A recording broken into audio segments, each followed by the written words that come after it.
Devin. Armani Booker. That's love. Coming up on the PHNX Suns Podcast.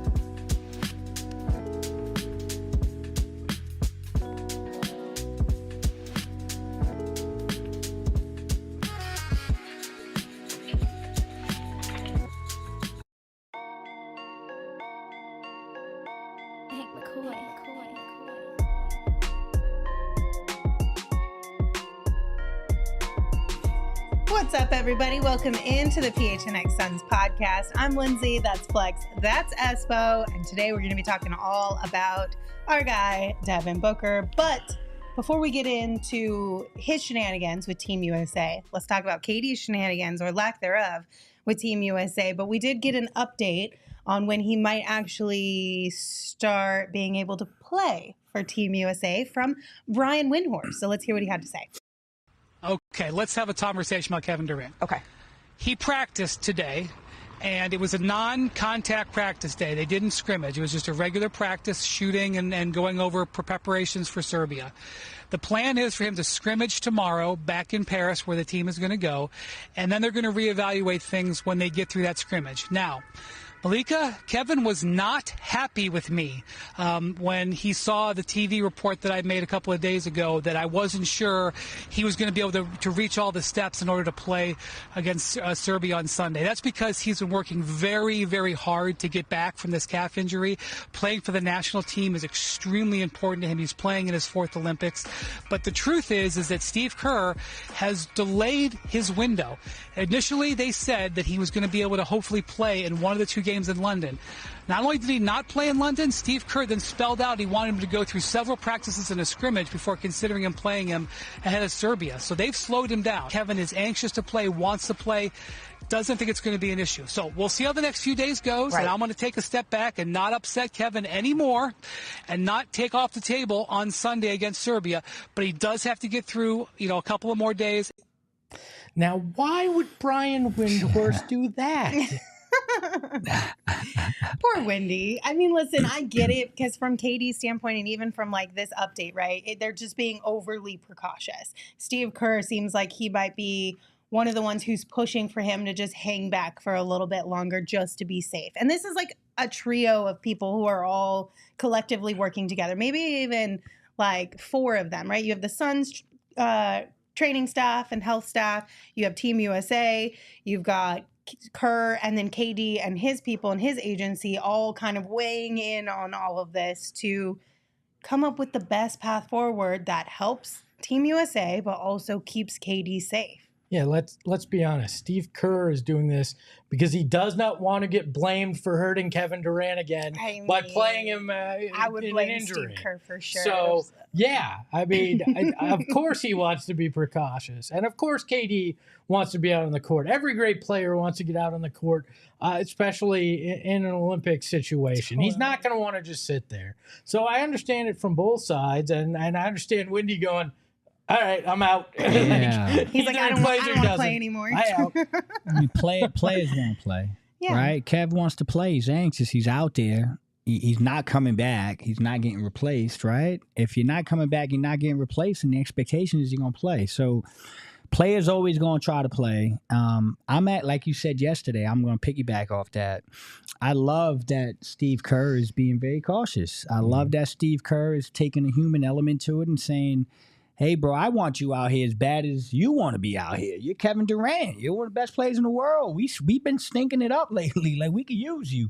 But your health is more important. Yeah. You not getting hurt is more important. And I respect the hell out of that. So they'll get it worked out. KD will be out there hooping. We'll get another gold medal and it'll all be cool. I think this is just a lot of anxiety right now. We've talked about this, sometimes you have to protect the player from themselves too, right? And Devin, we're going to talk about him a lot. He's a prime example of that. Yeah. Because guys want to come back because they think, I'm good enough, I can help. and then you potentially re-aggravate something. That's why you trust the training staff. That's why, sometimes a coach is going to be precautious. And this is such a unique situation because he's not your guy. Steve Kerr is the coach of the Golden State Warriors. Yeah. Playing Kevin Durant, and if he, God forbid, got injured seriously, means the coach of the Golden State Warriors just hurt the Phoenix Suns' chances. Nobody wants that. No. Nobody involved in any of this process wants that. So you got to play it the way that they are. But I understand Kevin Durant's mindset. He wants to be out there. He's a high octane, high profile athlete that believes that he can get himself ready in time for Serbia. And that's the mentality you want from a guy. But if the trainers, the coach determine that that's not the case, then you got to go with that as well. Yeah, agreed. And hopefully, and I would assume too that even though KD is on the Suns and no longer teammates, if you will, with Coach Kerr, there's got to be a personal connection there. I know things didn't go sour to the point where they're not still friends. No. Not at all. So there's a personal connection as far as Steve Kerr kind of still looking at him in that lens of coach, player, and wanting to keep him protected in that way. Yeah, I mean, listen, as a coach, the players I coached, they were my players, but you almost take on a father figure. Yeah, you almost take a father figure. And, with every one of my kids, it was once you step between them lines, I'm responsible for you. Mm-hmm. I don't want to have that conversation with your parents. I don't want to have that injury that derails you. And so you protect them like you're your kids. And that's probably what Steve is doing right now. Kev, I love you. You know I do. We won championships. We've been to war. And I'm holding you back because I love you, dude. We can beat Serbia without you, dude. One more game won't hurt. And that's kind of probably where it is. Maybe Steve Kerr is saying, let's get a game in where you have a full couple days of no hiccups. And then maybe game 2 will get you in there. Maybe Kevin's pressing I want to get out there. I want to hit game-winning shots like LeBron. But to your point, there's a human element here too, right? I guarantee, even though it wasn't Steve Kerr's fault, he takes responsibility for that Achilles injury that happened that cost Kevin a full year of his brilliant career. And so there probably is pause that he's taking that maybe he wouldn't have previously because there is that history. And I don't blame that aspect of it either. There's nothing wrong with the human element of it as well with that playing a part in it. Well, can I say one last thing? It's the Olympics. And it's a different thing when a guy gets hurt for you in the NBA in an NBA game. It's another thing when that guy has a catastrophic injury playing for their country, right? That's the Paul George element, right? Man. So that is you, as a coach, you want to steer as far from that as possible because these guys are not getting paid to do this. These guys are out there playing and participating in the Olympics for their country. They're making the effort. They're putting in the times. Their bodies have been beat the hell up, and they've taken a short off season to go play. Last thing you want is to have a guy get hurt in an Olympic setting. That's a no-go. Well, yeah, because think about it. Usually these guys come off a season, and they're not getting ramped up until the beginning of October. Yeah. They've got to go full bore now. Yeah. And I saw a stat. When the original Dream Team played, they played 9 other NBA players in the entire tournament. And I believe there's something like 50 or 60 NBA players that they will face likely in this tournament. It's not a cakewalk anymore. So you have to be playing at a high level. And so that entire thing, and it's not a marathon, it's a sprint, right? It's a week and a half that you've got to go and play some of the best in the world. Precaution makes sense. Yeah, the rest of the world has definitely caught up. And don't get me wrong, they could absolutely use what KD brings. I mean, he is one of the best Olympic athletes when it comes to the men's basketball side of things that we've ever gotten. There's a reason why he leads all the things. Yeah. He would be phenomenal to have out there playing. But if he needs an extra game, then by all means, take the extra game. But we do have a good amount of time between now and the first game, which is on Sunday against Serbia. So their whole idea of, getting a couple practices in a row and then scrimmaging and then feeling it out from there, they've got time to do that and know exactly where he sits comfort-wise heading into Sunday. So this might be our last update from Wendy until Saturday or Sunday itself. just because he said he was going to take a little bit of a step back to give them their space. But we've got some time for them to work through things. My guess is Kevin plays Sunday in a limited role. I think the compromise is we're going to play Sunday. You're not going to start. We're going to give you a couple minutes here, there, and everybody's happy. I think that's probably what happens. We'll see. Yeah. All right. So moving on from that side of Team USA and looking at our guy, Devin Booker, who is healthy, knock on wood, touch metal, and playing right now. Steve Kerr said some really nice things about him. Here's what he said. Book was great in Tokyo. He's a perfect example of a guy who, in an NBA game, he's going to get 20 shots every night. And in FIBA, in 21 in Tokyo, he was more of a defender, ball mover, but did a great job and was one of our key players. So that's why he's back here.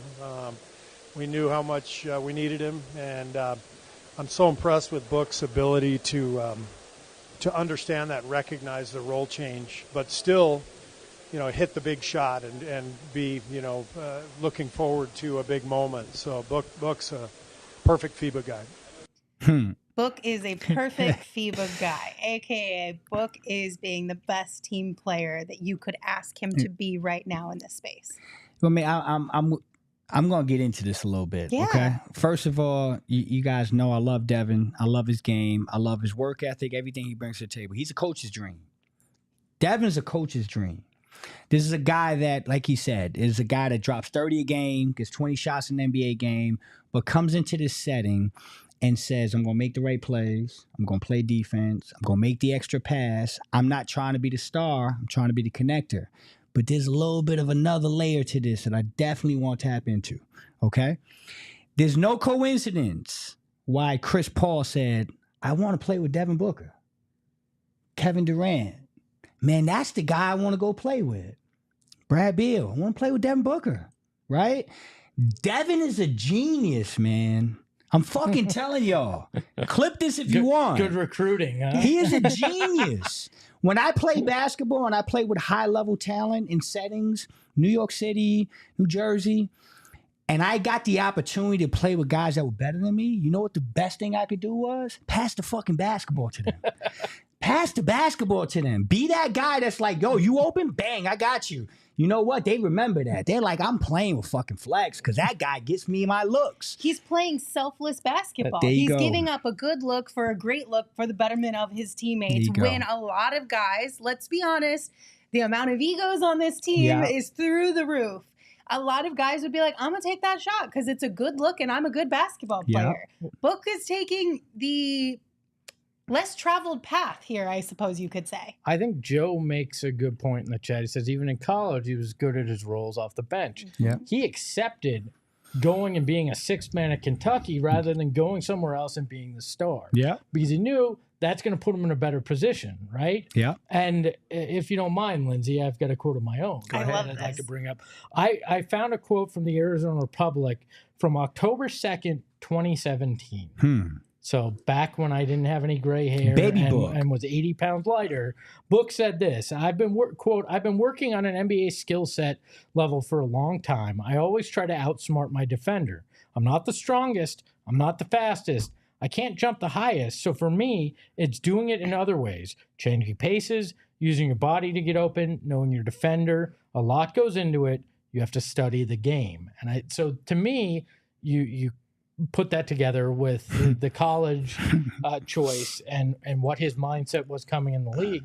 Doesn't necessarily surprise me that when he comes into this setting, goes, all right, I can be all these other things because I have the skill set, and I know that's where I fit in best on this team. And I think that's why he's a FIBA guy, because the whole thing about FIBA is you are bringing together a great accumulation of talent, but how does it fit together? And guys like Book, guys like Drew Holiday, Derek White on this particular roster are guys that will do things that get the job done, so the LeBrons, the KDs, the other guys can have more of that starring role. And his ego's not affected by it, and I love that. He can take that and put that aside. Yeah, maybe I'm 1A, 1B with my franchise and could potentially be the greatest son of all time. But at Team USA, I'll be a great teammate, and that's going to get me a gold, and that's all that matters in this situation. Yeah, he's playing chess, not checkers in this environment, and he's shown you signs of it. If you look at the previous Olympics, how he played, you look at how he's been playing now. Go back and look at the tape of every All-Star setting Devin Booker's been in.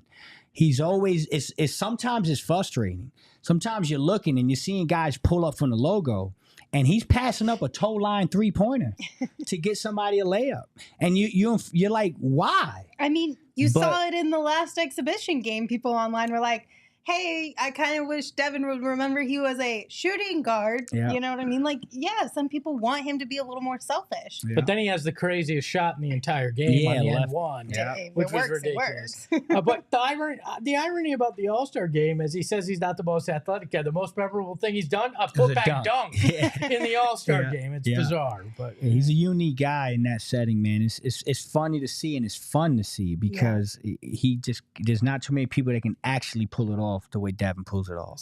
Cesar in the chat says Clyde Drexler's legacy isn't tarnished because he was a role player on the Dream Team. I think it's a great point because that was the peak of Clyde Drexler's powers. He had just taken, to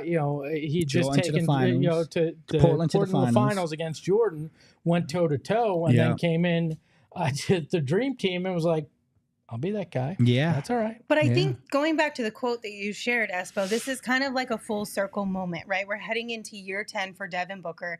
That was his rookie season where that quote kind of came out. And at every stop of the way, you've kind of seen this is who Devin is at his core. It hasn't changed whatsoever. From rookie season to previous Olympics, they were saying the same thing about him. Now we're seeing it when you're talking about playing with bigger stars, like you mentioned Chris Paul wanting to play, KD wanting to play with him.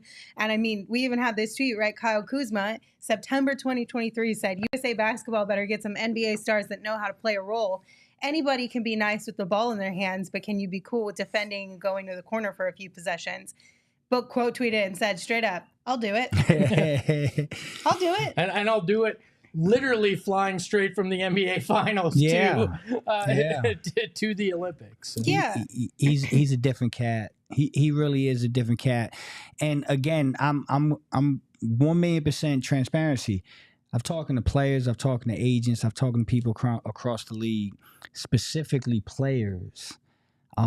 Man, Devin is such a unicorn when it comes to those private conversations with players where they're like, there's only a few players in the league that you can go play with that won't hinder your game, but they'll still get theirs. Devin is in that small group. I'm telling y'all, I know there's a lot of talking about what Devin is, what he can become, what he's done, but I promise you, he is in a small group. I'm talking about a handful of players that can accept anyone in the league, and they can come play with Devin, and they will stay playing their style of basketball, and Devin will adapt accordingly and still be very good at it. So that's what's intriguing, and that's why if you're a Phoenix Suns fan, be happy that you got Devin Booker. Totally. He has a unique ability too, and Lindsay, I don't know if you experienced it the same way, but when I was around him, even though you're not the most important guy in the room, he can make you feel an important person in the room. He can make you feel like there's something valuable about what you're doing, right? Mm-hmm. I think I've told the story, but my last game with the Suns, it was March of his rookie year. And I think, I'm standing there doing my social BS, trying to get a video of them coming out the tunnel to run on the court. He runs out and he starts chanting Espo's last game as he runs through the tunnel. And I'm like, okay, that's cool. But I'm like, you're going out there to play an NBA game and you remember that shit? Like, that's awesome. Which is, it's those little things. Mm-hmm. I think he does that for teammates and sacrifice too, which makes it, a cool experience for an entire team to play. Yeah, he's super chill and reserved. But when you do have those connection type of moments, they're very impactful. And you can see that in his relationship with Al McCoy as well. Anytime there's anything Ring of Honor related for the Suns, anything Al related, he just takes the time and he doesn't go out there and be like, "Hi, I'm Devin Booker and I'm here." He's in the corner watching, taking it in, and then leaves because he cares. That's it. I mean, that moment this year. My brain is fried with all this past Sun stuff, but it was this year, Shawn Marion, right? Yes. that presenting Sean gift, with the those kicks to go what he had to go through to get those. Yeah, to find those prototypes. But trust me, I tell you, but that's a hard get. And for him to go that, it makes the past players love Book. Like I talked about, Steve Nash loves Book. It's Sean, because he is an old head. He is an old head. Even at a young age, he was that. That's just who he's been. You 100%, Linz. He is an old soul. Plays basketball like an old head. Operates like an old head. Drives old cars. I mean, he's just a unique guy in that sense. And I think Caesar said it. Your favorite player's favorite player. Man, that's real, man. That shit is real. Devin is one of those guys. Last thing, real quick. Y'all remember the All-Star game when they had the drafts? The two captains? I think it was KD and LeBron. I think it was 2 years in a row. I remember they had the starters, and then one of them had the first pick. 2 years in a row, Devin's the first pick. Yeah. And if you go back and look at that and look at the reaction of the other guy, it's like, damn. It's like, fuck. Right? So that's the type of guy he is, and it's around the league.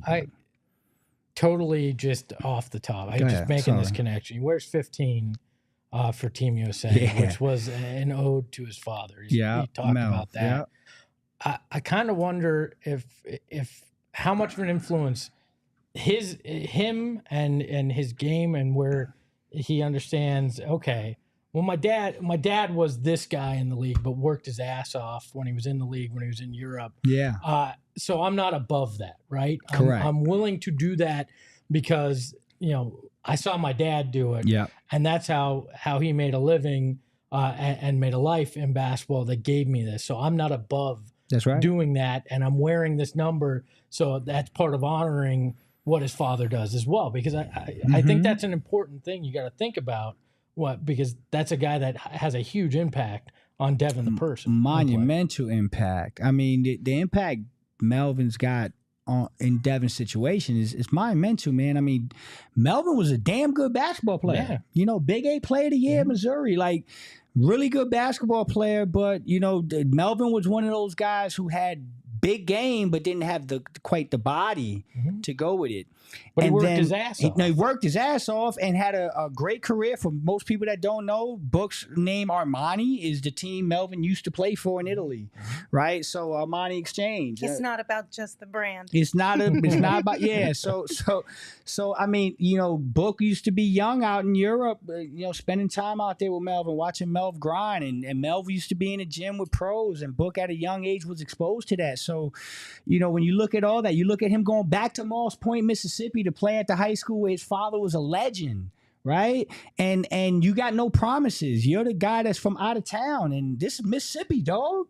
Like, man, that's a hard, with Moss Point, man, that's a hard place. From Michigan to Mississippi, it's quite the choice. It's a culture shock. And so Book being able to do that at a young age, leaving his mother, going out there to Mississippi, grinding for basketball, getting up in the morning, running on the beach, like, this kid has been getting prepared by his father his entire life, and now you see him paying homage, man. That's much respect, big respect.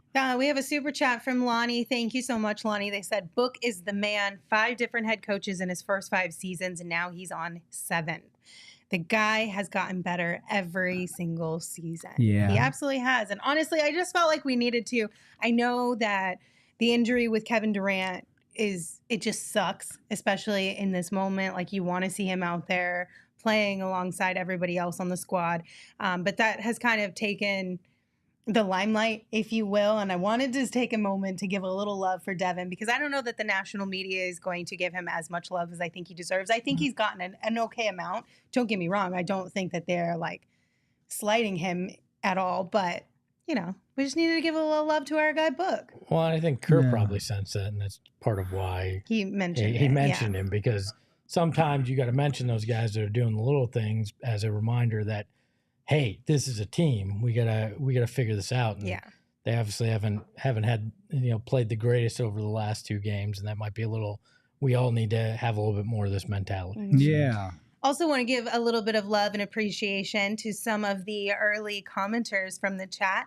We had Lonnie, Daniel, Steven, Beanbag 4, and Carson and Joe and Jay Woods early on chatters in during the program today. If you're here on YouTube, be sure to hit that thumbs up button and drop us a comment. Let us know how you're feeling about things. Beanbag 4. I remember Beanbag 1, 2, and 3. Yeah, but 4 is the best. 4 is definitely the best. I mean, that's without a doubt.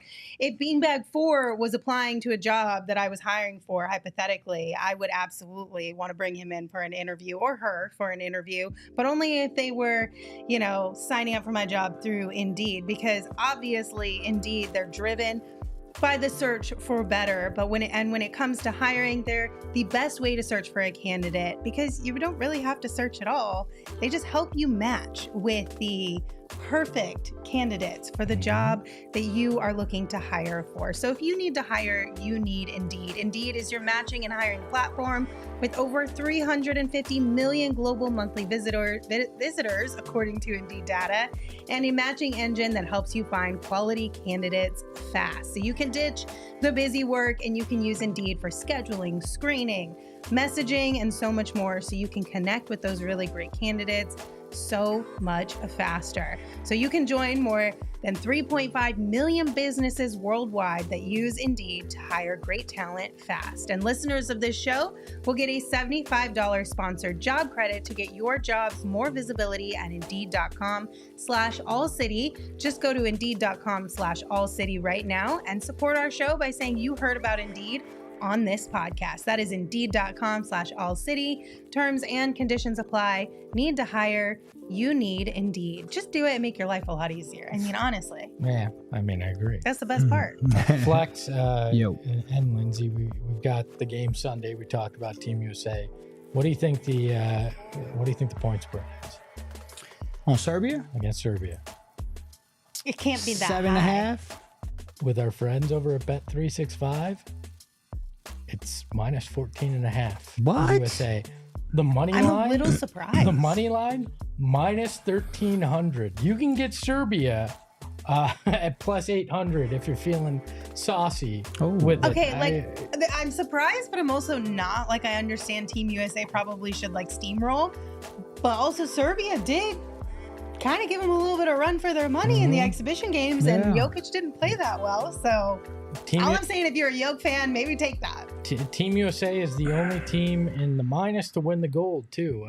Minus 625. Next closest Canada at plus 1,000. So those are the lines over at Bet365 when it comes to Team USA and basketball. But you know what? Nothing is ordinary. It's never ordinary with Bet365. They make it fun to take part in these events. And my favorite thing is they basically will do early payouts, right? In an NBA game, your team goes up by 20, you have them on the money line, or the money line's part of your parlay. Doesn't matter if it happens 3 minutes into the game, you won that bet, because that's their early payout. And they have them in NFL, NHL, and MLB. It's fantastic. And right now, if you sign up for the Bet365 app, you're going to be able to get choose between two offers, right? You sign up, deposit $10, and then you can choose between the offer Bet and Get, where you place a $5 or more wager, and you're going to get $150 in bonus bets right away. No questions asked, just shows up in your account. Or if you're feeling really, really, like you're a baller, and you want to bet a band or less, you can on a qualifying bet, and it loses, you're going to get that back in bonuses. We're going to show right up in your account, and you can make another bet with that, or spread it out however you want. Nice little safety net. Yeah. So I recommend go download the Bet365 app right now. Use that promo code PHNX365. Super easy. PHNX, like us, 365, like Bet365. When you sign up, choose your offer and find out why it's never ordinary at Bet365. Must be 21 and over, physically located in Arizona. If you or someone you know has a gambling problem and wants help, call 1-800-NEXT-STEP, text Next Step to 53342, or visit problemgambling.az.gov. All right, gentlemen. So we also got an article, and I know there was a certain portion of the Arizona/Phoenix fan base that got really excited about what they heard in this article. So it was a Sportsnet piece, and it was about Mat Ishbia. And Mat Ishbia was quoted as saying, "I'm definitely going to be a part of the community, and if I can help bring hockey back, I'll look at that," said Ishbia. "It's definitely something I'm interested in. It's a 4-sport town. I'm disappointed we don't have a hockey team, but I understand what happened, and we're going to try to fix that one day." Now, obviously, this is about the Coyotes and bringing hockey back to the desert, and a lot of people took this quote and ran with it thinking Mat Ishbia is about to buy the Coyotes, bring them back to the desert, build us an arena, and all is going to be well and good. And it's happening in 2 days. But I don't know that we should get that excited just yet. I don't. Look, the reality is, when I looked into this, the lease with the Footprint Center goes through 2037. There is no early out. They can extend it 5 years if they want, but there is no early out in it. So that means no new building coming until 2037 at the earliest, right? And then I checked with some sources, and it would cost $200 to $300 million to renovate the state or the arena Footprint Center to work for hockey. Mm-hmm. It's not good business to spend $1 billion to get a team and then renovate an arena that's almost 40 years old with $200 to $300 million after it just went through renovations, to then basically know that there's a ticking clock on that building being viable and that there is a new one coming in 2037. I think what this statement was is simply, when we have talks about that new building, if there isn't an NHL team, we'll look at it and evaluate it at that point, because this is a 4-sport town. He appreciates hockey, being a Michigan and Detroit guy. Yeah. And I think it's if and when it makes business sense, we'll definitely have that conversation. Yeah. But I don't think this is right now. We're hopping in the fray, and I'm pretty sure via reports our friend Craig Morgan has said as much as well. So what I could totally see happening here is, one, I'm sure they asked Mat Ishbia about this whenever they were talking, and of course you have to ask the question. At WNBA, right? I guarantee you have to ask the question, and he's not going to say anything negative by any means. No. He is way too smart for that. But the door is open, right? The door is open that he could be a player in all of this if he wanted to at some point in time down the road. I could also see a path where he just was like, F it, let's go a little crazy today.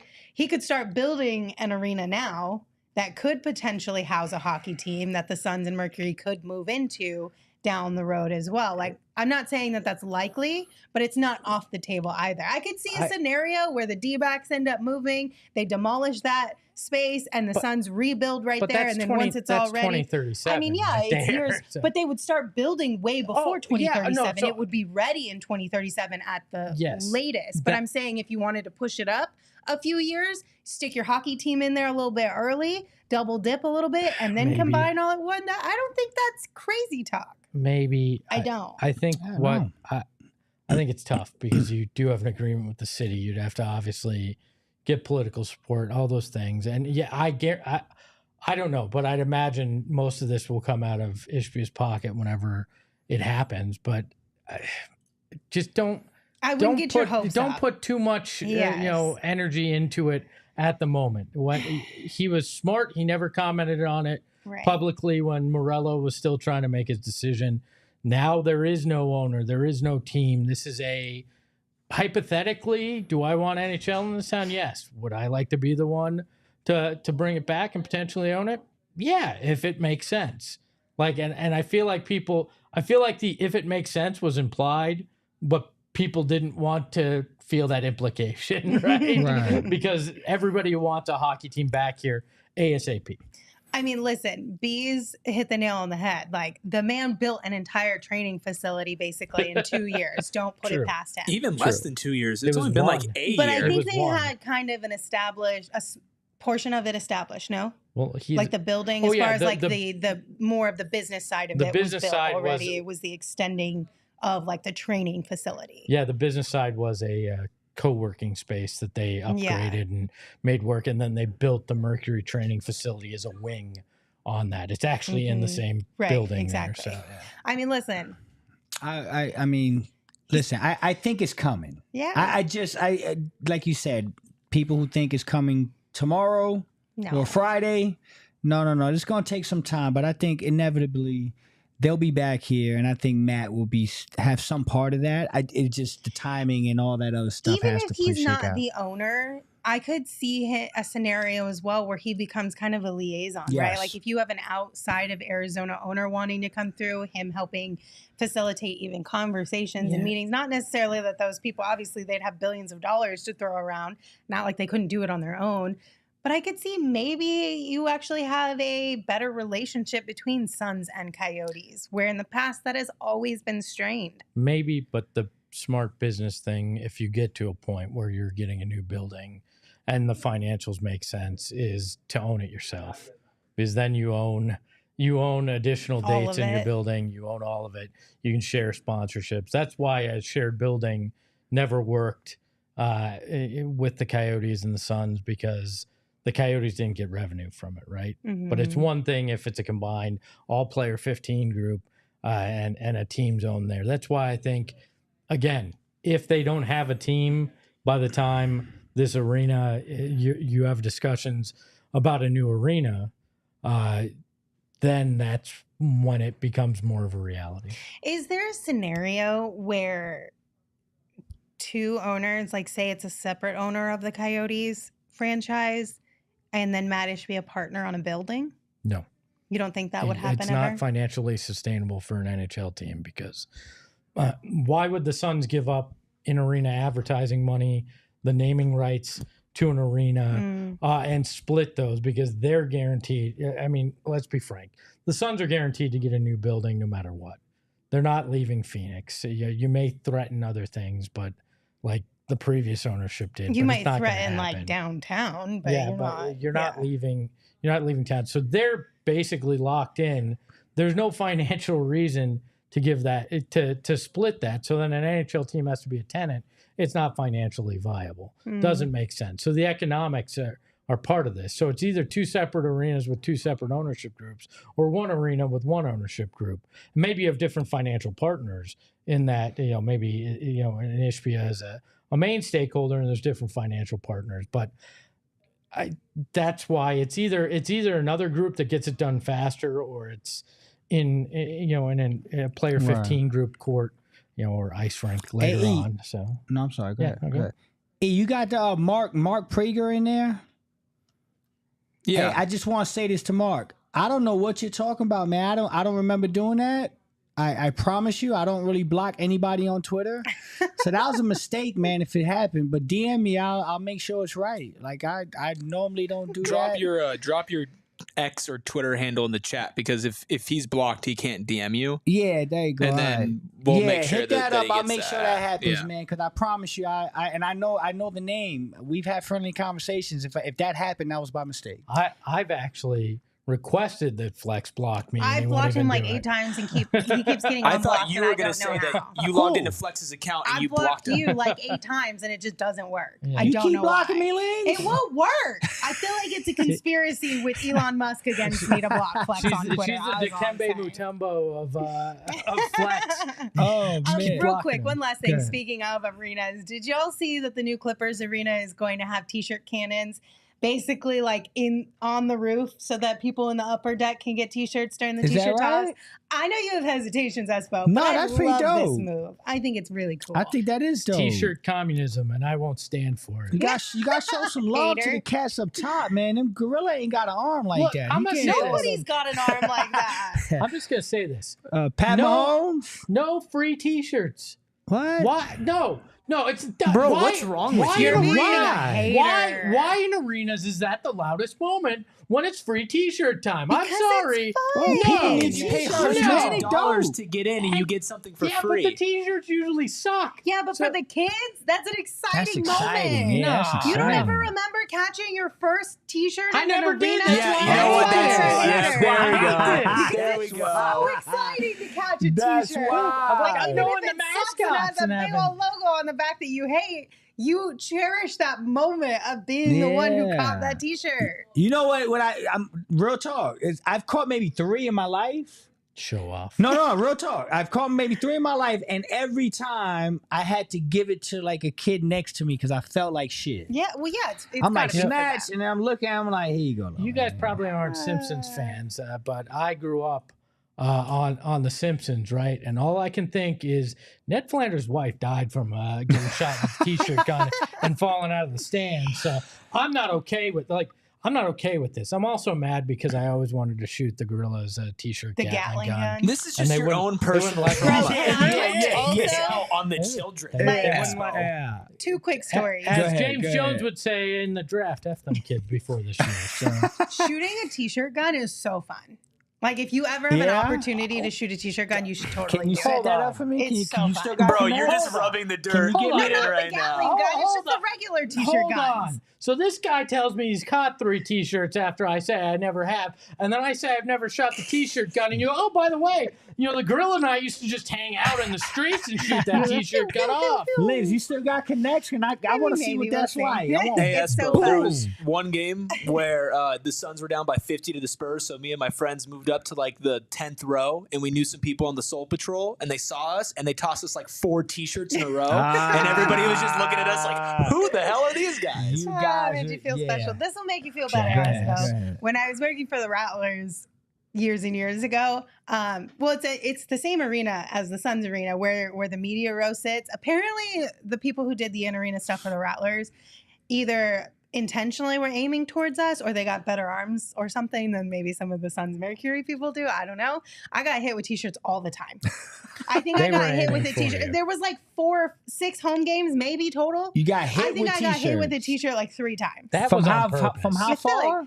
It's the row. It's like lower level. Okay. Where media sits so in the you Suns just arena. chilling, it's like boom. Yeah, they would hit media row all the time. I kind of be hot. I would be mad. Yeah. Stop shooting them damn guns. Stop shooting them T-shirts at my head. So it worked out well. I am making sure that this happens this year. I don't care if I have to go try out to be part of the Valley Suns hype squad or whatever they're going to call it to shoot a T-shirt. It is happening this year. I think we can. Or I'm retiring. All right, from this program. I think we know enough people at this point that we can get you to take a shot. I used to be friends with the Gorilla. That hurt. I have an authentic Gorilla game-worn jacket, and I still am. I'm hurt right now. Damn. We'll fix it. Yeah, you know what else will help fix it? Trip to Circle K. Ooh. I'm gonna need a lot from Circle K. Trip to Circle K, a little Polar Pop. I know you're just like me, Espo. We love a good ice cold Polar Pop. Specifically for me, the Coke. You like the Coke Zero, right? But we can agree. Man, yes, I do. We can agree on the crushed ice. No, yes. I'm a no ice. Oh no yeah, ice? that's I'm a no right. Ice. You are a no ice guy. Multiple things. Why? But the crushed ice is so good. But the crushed ice is good. You live. Okay, I'll say this for the Polar Pop: the insulated cup keeps makes it nice better. And cold. But most drinks they don't. Fair. So maybe you know what? With the Polar Pop, since they do that, I'm gonna get ice. I think your normal go-to of no ice makes sense, but I think with the Polar Pop, you should switch it up and try because they do keep your beverage nice and cold for a lot longer. So I think you should try it because nothing hits better than an ice cold Polar Pop or Froster on a hot ass summer day. I don't know if I was allowed to cuss in this, but my bad, Circle K. You knew what I meant. I don't know. Is it? I don't think so. But they also have a free membership program, the Inner Circle membership. You can sign up today and save 25 cents per gallon on your first 5 fill-ups. You can also save 3 cents per gallon every single day. And now through September 3rd at any Arizona location, you can get your hands on any size Polar Pop or Froster for just 79 cents. But as always, if you are part of the Inner Circle membership, you get it for 69 cents. Nice emphasis on the ice. So join Inner Circle for free by downloading the Circle K app today. Terms and conditions apply at participating locations. Visit CircleK.com for details. You know what? With 69 cents and this next thing that's coming up, I can get a lot of Polar Pops or Frosters because my friends at Desert Financial Credit Union have hooked me up with $200 simply for signing up for a free checking account. That's right. It cost me nothing, and I wind up in the bonus. Unlike Flex in our betting game, I wind up in the green. And that's because our friends over at Desert Financial Credit Union care about the Valley and helping you reach your financial dreams. They're not some fly-by-night organization that just came into Arizona because they're like, yeah, it'd be nice to put a bank there. They've been here for 84 years. 84. We know because Eric told us his grandmother was the first customer True stuff. Back then it was like $2 because inflation, you need to get $200 now. But back then she got $2 for free when she signed up. That's the difference? Yeah. I mean, that's a long time ago. She was account number one, got $2 for free back then. But now it's $200, and that's because they want to help you reach your financial goals. You want to take that $200, you want to invest it? They got investment options. Mm-hmm. You want a mortgage for a new house? They got that too. You want to start a business? They'll take care of you. They'll help you with a loan. That's right. They got you covered. And you want to be with a credit union that is committed to giving back to the community that they live in and sharing with its members. So when you open that free checking account online, get $200 in bonuses. Get started by visiting desertfinancial.com/200. Okay, guys, we have to talk about this. Okay. This is real serious. Okay. Yes. Somebody is trying to pick on one of our guys. Oh, it's on. Like, I got beef here. Okay. So apparently what had happened was Chauncey Billups went on a podcast and said that one of his players, they were down 18 at halftime, went into the locker room, and apparently posted a highlight on their Instagram stories or something at halftime from the game that they were currently playing where they were down 18. He, quote, got wind of it as they were kind of heading back out to the game and then tore said player a new one about taking it down and all this type of stuff. And they were laughing all about it. Granted, it was hilarious. It was a great story. I'm not going to lie. But then what had happened is the internet went and did what internet does. Yeah. And they're putting the blame on our guy, Nassir Little, to the point where Nassir Little, who tweets like once every 4 or 5 months or something like that, felt like he had to come out and clear the air.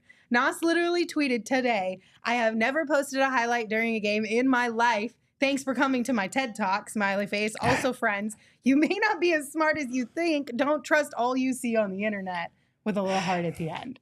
Good for Nas. Nas a great guy. As soon as I heard it, I didn't think that was something Nas. It didn't feel right. So I'm glad he went out and cleared the air. And then I don't know what the hell's going on in Portland. I just don't.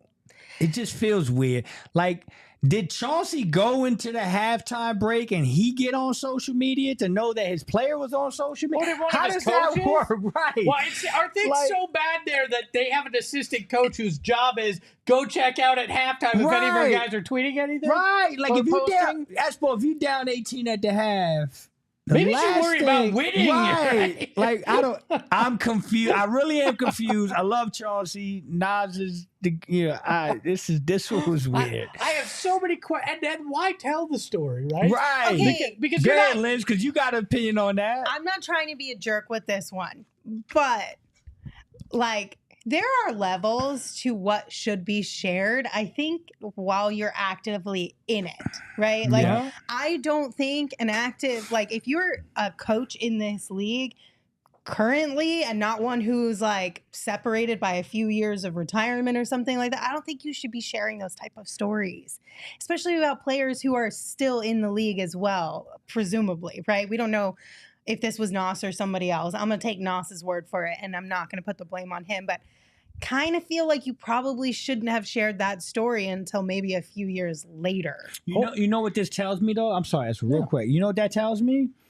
That the player that did it is no longer in the NBA. That's the feeling I'm getting. I'm getting that I would Chauncey, hope so. That's the feeling I'm getting. I would hope so, but I still think because it's been a short amount of time, it's not like Chauncey Billups has been a head coach for decades. Yeah. You know what I mean? You can still have things like this where somebody goes back through and tries to be an internet sleuth, and then you start pointing the finger at other players. At the and wrong then people, that kind of puts their I don't know, you could question their reputation a little bit, their work ethic, their commitment. If they're at halftime worried about social media rather than the game where they're getting their butts whooped, like, I don't know. I just feel like it's not a great look. I don't think we should have this be commonplace. I agree. I might be a little old school with that thinking, though. I got some great advice from somebody, not somebody I particularly like, but it was good advice back in the day. Which is funny because I'm going to break the advice was with what I just said, but it's at me or dap me, right? Either you call me out and you actually call me out, or don't do it at all. Either say something nice about me at that point. Like, if he's going to do it, go the whole way. Say, this dude did it, right? Because at least you're standing by what you're saying at that point. And it's between you and that guy at that point. That's facts. By doing this, you send the internet sleuths out there. And I love my man Danny Meringue up in Portland. He's a radio host, podcaster. Know him, love him, but he's one of the guys that went through and determined it may have been Cam Reddish or Nassir Little, right? Those were two guys that he found. And I'm like, this is why you don't go out there and you say it without the name. Yeah. Because then you put guys in an awkward position. If you say, X player did this, then fine. People can go and ask him about it, and he can stand on principle whether he did it or not, right?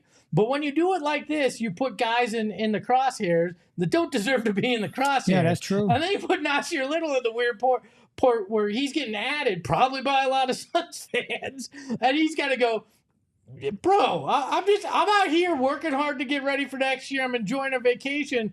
And I'm answering this crap? It's also tough for a guy like Nas, too, who's a little bit on the fringe now, right? He didn't have the greatest of season with the Suns last year. I'm sure he's trying really hard in the offseason to get better so that he can have a more bounce-back type of a season this upcoming year.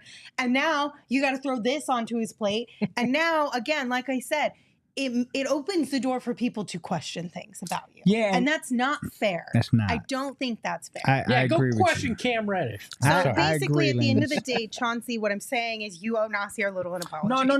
No, that's true. No. Real talk, that's true. Because here's the thing. How many times have things like this come across your timeline? And you see the initial thing, and yesterday it was Nassir Little. Yeah. That's all I heard. Now, Nassir clears the air today, but if you're not on that timeline or you're not in that space today, you don't get that message. It's Nassir Little forever. It's Nassir Little forever. Yeah, so I'm real talk. I mean, he's a guy that is doing everything he can to make his way in the NBA. And there may be people in powerful places that only got yesterday's message and never got the full clarity over it. And that could ruin your reputation. So yeah, real talk, if I'm in charge of that camp, I'm saying Chauncey, hey man, just say it wasn't Nassir, please, bro. No, Chauncey, come out and tell me exactly who it is. Tell me the name so everybody else can be off the hook, because what if it wasn't Cam Reddish or Nassir Little and now you've outed two guys? I heard it was some guy named Greg Esposito.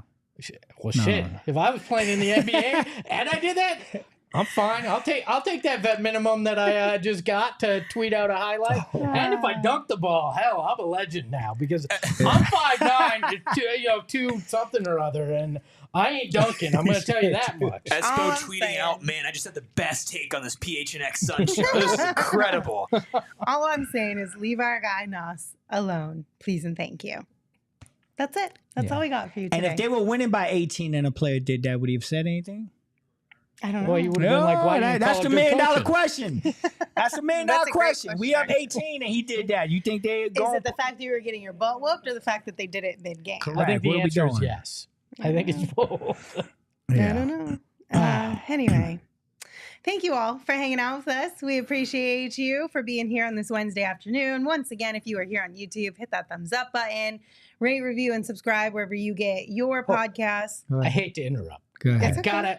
King Nacho asks us, why discuss fictional scenarios? What's fictional about that? He's talking to me. He's talking to me. No, that's fine. It's not fictional. I've been messing with Nacho in the chat like last 10 minutes. But I want to say, this is the dude that is constantly saying you should cut or trade Bradley Beal. or find a time machine and go back and not make the Bradley Beal thing happen. My friend, those are also fictional scenarios as well. That's all I have to say. I want a commitment of a Bradley Beal tattoo if he averages over 23 points per game this season. Basically, what we've determined here is that we are in agreement that anything is possible. Yeah. Lindsay, please continue. I'm sorry for interrupting. You're fine. You can follow the show on social at PHNX_Suns. You can follow me at Lindsay Smith AC as I die.